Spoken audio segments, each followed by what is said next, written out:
Hola chicos, espero que se encuentren muy bien. Bueno, si ustedes recordarán, en la última clase hablamos un poco acerca de las funciones vitales, ¿verdad? Dijimos que los seres vivos pues tenían tres funciones vitales, que era la función de nutrición, la función de relación y la función de reproducción. Y hablamos un poco de la función de relación. Dijimos que en la función de relación pues se recibían los estímulos y vimos algunos tipos de estímulos, ¿verdad? Pero pues para esta clase vamos a ver eh, la función de relación en los animales, o sea, los estímulos que pasan en los animales y la función de relación en las plantas. Entonces les voy a pedir que por favor vayamos rápidamente a la página 106 y 107 de su libro de Ciencias Naturales. Entonces, como lo podemos ver ahí, dice la función de relación en las plantas. Primero, dice, si te detienes un momento para observar las plantas de un jardín, podrás apreciar que a simple vista parecen estar quietas, solo las mueve el viento. Sin embargo, aunque no lo parezca, las plantas también captan estímulos como variaciones en la luz, la temperatura, el agua o los nutrientes y generan respuestas a dichos estímulos. Entonces, miren, pues, aunque pareciera que no, las plantas tienen un movimiento, a pesar de que ellas no pueden trasladarse, tienen un movimiento, movimientos que se van a dar a causa de algunos estímulos que ellas van a recibir. Y aquí lo podemos ver como la luz, la temperatura, el agua o los nutrientes. En las plantas las respuestas no se manifiestan como un desplazamiento, sino como un movimiento de orientación. Las respuestas de las plantas ante los estímulos pueden ser de dos tipos. La primera, que se va a llamar tropismos, y la otra, que son nastias. Los tropismos dice que son movimientos que las plantas realizan como respuesta a determinados estímulos.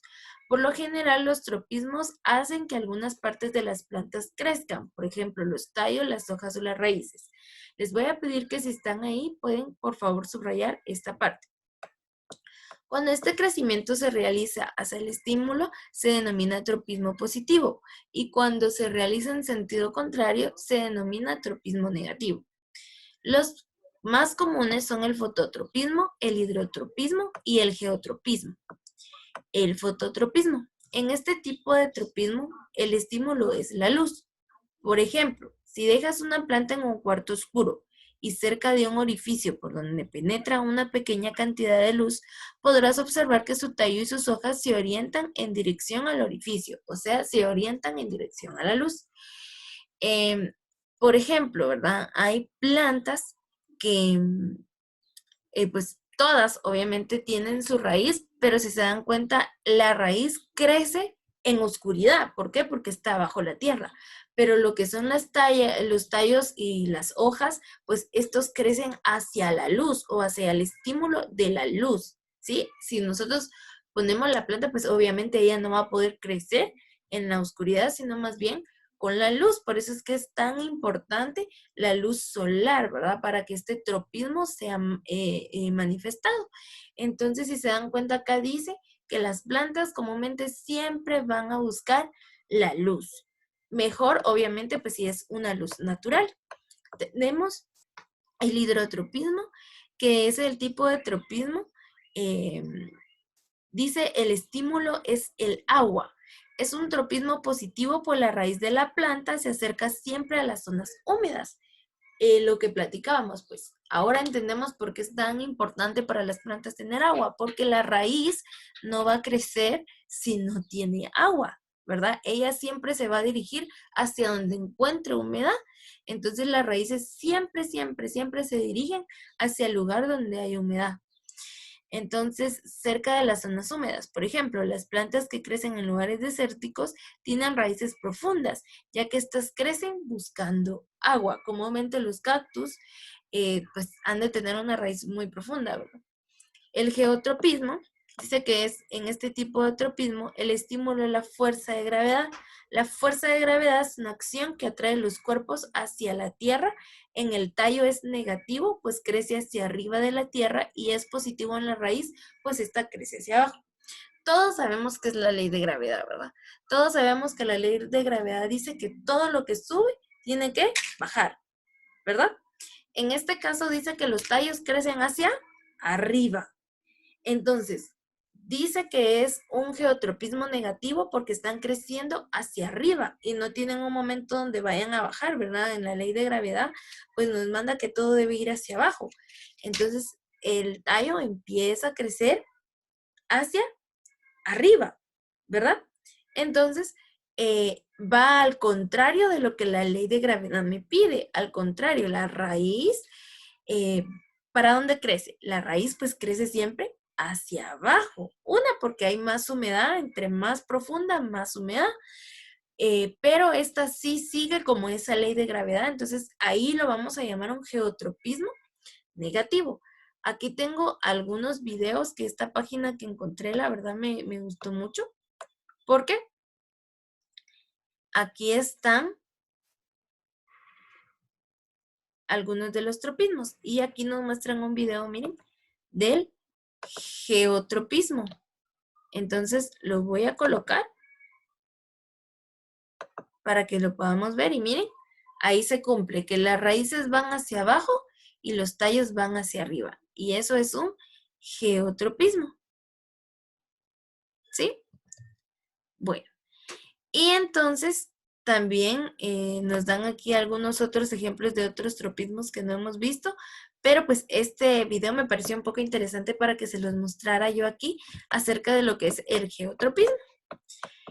Y por consiguiente tenemos las nastias, que dice que las nastias son movimientos de alguna parte de la planta que se producen como respuesta a ciertos estímulos externos, como la luz, la humedad, la presión o el contacto físico. Las nastias implican casi siempre cambios pasajeros, mientras que los tropismos implican cambios más duraderos. Algunas clases de nastias según el estímulo son simonastias, que en este tipo de nastia el estímulo es el contacto o la presión sobre una planta. Suelen ser movimientos bruscos, como el caso de las plantas carnívoras, que se cierran rápidamente al percibir el contacto de un insecto.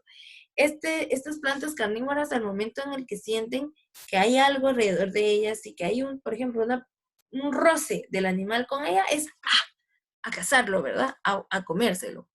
Entonces a esto le vamos a llamar una simonastias, ¿verdad? Aquí también tengo algunos ejemplos de las nastias y aquí tenemos un video acerca de las simonastias. Este es un poquito más largo, pero básicamente es el ejemplo, ¿verdad? Que yo les mostraba. Miren, la planta reacciona, tiene una reacción ante el toque. Y miren, ¿se dan cuenta? Obviamente pues son algunos tipos de plantas, ¿verdad? Que al momento en que las tocan, estas tienen un tipo de reacción, ¿sí? A eso le vamos a llamar una simonastia, porque solo lo toco y ya, ellas se mueven, ¿verdad? Bueno, lo vamos a dejar por el momento por ahí porque este es un video un poquito más largo.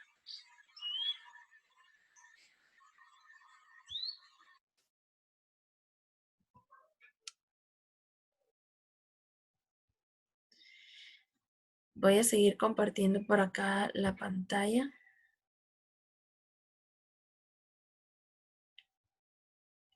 Y vamos a regresar entonces a nuestro libro. Bueno, tenemos otros tipos de nastias, ¿verdad? Ya vimos que las simonastias que reaccionan al momento de que las tocan. La fotonastia, que dice que al igual que en el fototismo, el estímulo es a la luz. Se presentan las flores de algunas plantas como la campanilla morada, que durante el amanecer abre sus pétalos y en las horas de la tarde los cierra nuevamente. Y tenemos las hidronastias, que es la respuesta de algunas plantas a la humedad del ambiente, por ejemplo, la apertura en la estructura reproductiva en los helechos. Las termonastias, que algunas plantas responden a las variaciones de temperatura, como el caso de los tulipanes, que abren y se cierran sus flores varias veces durante el día.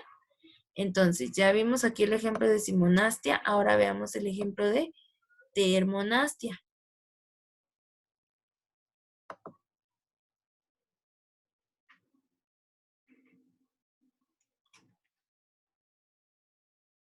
Miren.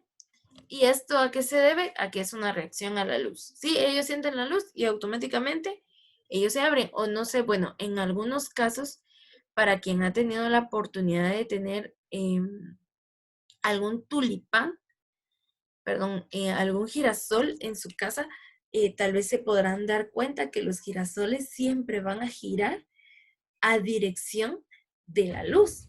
Y estos pues son tipos de funciones de relación de las plantas, ¿verdad? Entonces, pues como ya se dieron cuenta, ahí tenemos todas las funciones de relación de las plantas. Ahora vamos a ver rápidamente la función de relación en los animales. Que para esto pues no tengo videos, pero vamos a irnos rápidamente a la página 108 y 109 de su libro de naturales.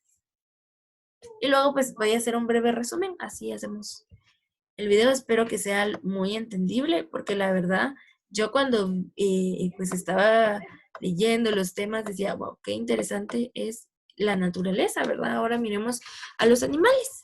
Dice que obviamente pues los animales cuentan con órganos y sistemas especializados para percibir el entorno, interpretar los diferentes estímulos que reciben y coordinar las respuestas más adecuadas para cada situación.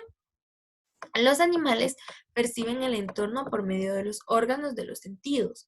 El sistema nervioso interpreta la información y con base a esta da las órdenes correspondientes a cada una de las partes del cuerpo para coordinar la ejecución de respuesta adecuada.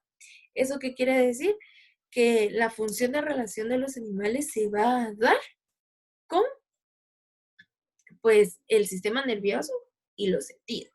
¿Sí? Ellos así van a percibir todo lo que sucede a su alrededor. Las respuestas de los animales pueden ser positivas o negativas y de reacción lenta.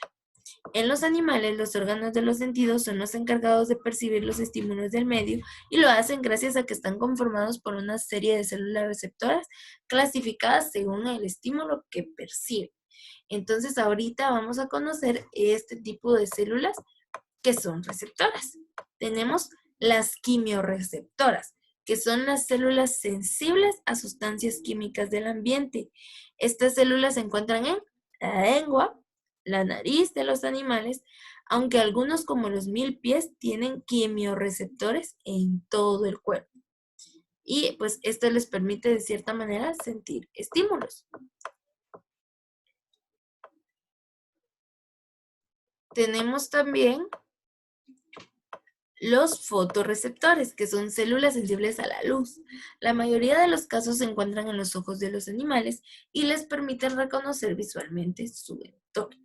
Pues hay algunos animales, ¿verdad?, que también son nocturnos y ellos necesitan tener pues cierto tipo de capacidad de ver en la oscuridad, pero estos fotorreceptores nos ayudan a ver o a conocer cómo reaccionan los animales ante la luz, ¿verdad?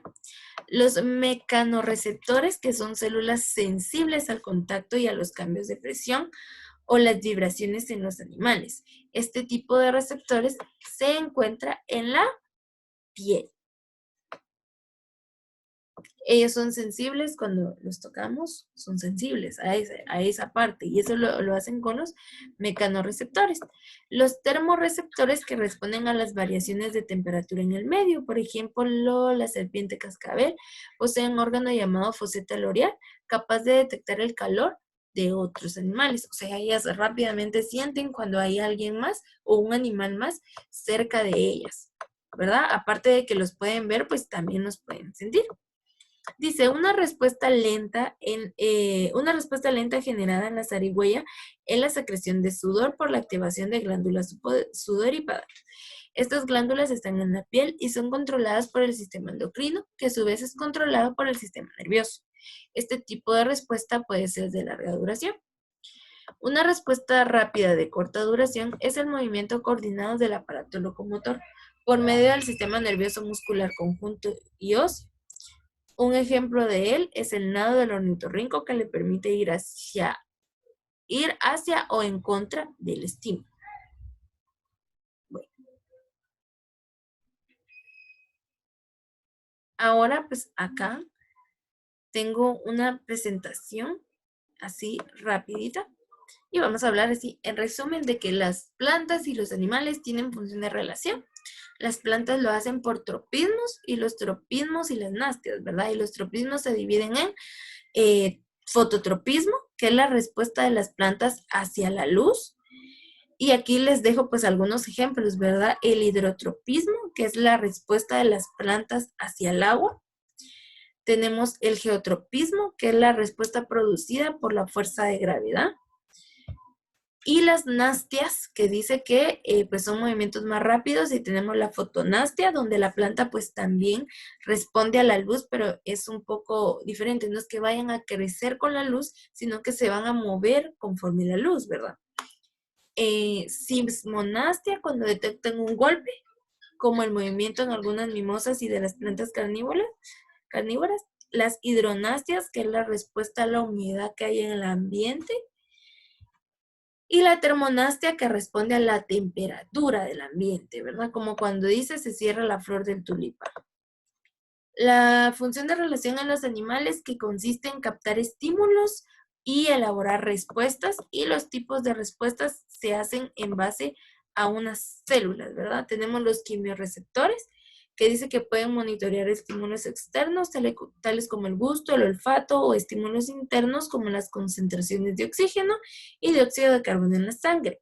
Los termorreceptores, que son un grupo de terminaciones nerviosas que se encuentran en la piel con la finalidad de captar y responder ante los cambios de temperatura.